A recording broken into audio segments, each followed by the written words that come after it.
Indonesia's top rescue official says the missing AirAsia plane could be at the bottom of the sea. It was en route from Indonesia to Singapore when it disappeared from radars somewhere over the Java Sea early on Sunday morning. 162 people were on board, including 18 children.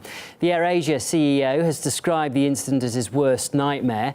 A massive search operation was launched with helicopters and rescue vessels deployed to the area by Indonesia, Singapore and also Malaysia. Officials say the pilot requested permission to climb over a storm just before contact was lost.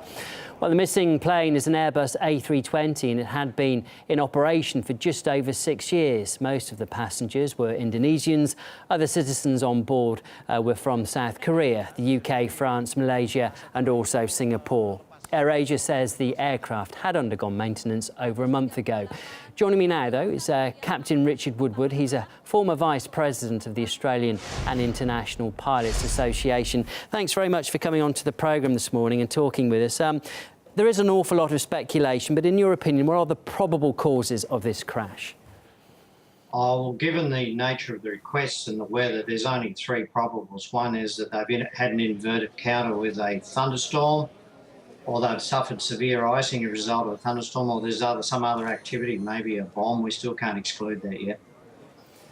Some people have said or speculated that because the pilot said he was going to fly over the storm just before contact was lost, that he may have been flying too slow. Is that a possibility, do you think? That would be a possibility, but it wouldn't be as a direct result of him climbing. There'd be some failure in the aircraft to cause that. It's not uncommon for pilots to request a climb when there's some turbulence at the altitude you're at and you request a climb to try and get out of the turbulence. But I understand there are other aircraft in the area and that climb clearance was refused. Is it surprising, given the extreme weather that was there, that he didn't turn back? No, you'll always try and get around the weather. It is wet season up there, which means it's a very tropical environment, lots of thunderstorms. That's typical at this time of the year. So what happens is you have to pick your way around the storms. And if they're a long way, they're a long way. So you go 100 miles, 200 kilometres off track to try and avoid the weather. Indonesia's top rescue official says that most likely now that the plane is at the bottom of the sea.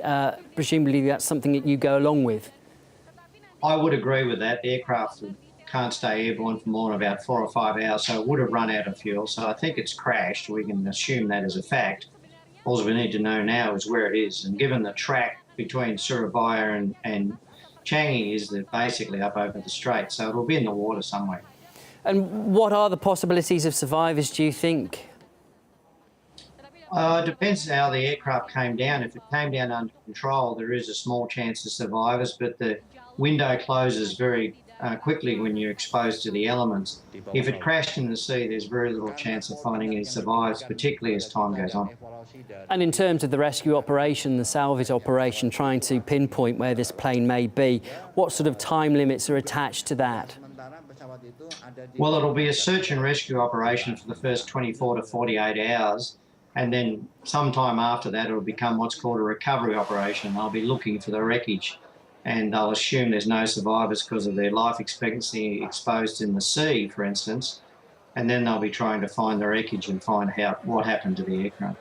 And just on a general point, Mr. Woodward, it is the third time this year that Malaysia has lost a plane. Nothing can be read into that trend, can it? No, absolutely not. These are independent events, and it's just unfortunate it's happened to a Malaysian carrier. We don't know what happened, but if it's a severe thunderstorm encounter or the aircraft had severe icing, or in fact it may have broken up in a storm, which is incredibly difficult to do. The aircraft are very, very strong, so it's just incredibly unfortunate accident as far as we know. It could also, I hate to say, be pilot error. That can't be eliminated yet. OK, well, look, we've run out of time, but thank you very much for giving us your thoughts on this. That was Captain Richard Woodward. Thank you.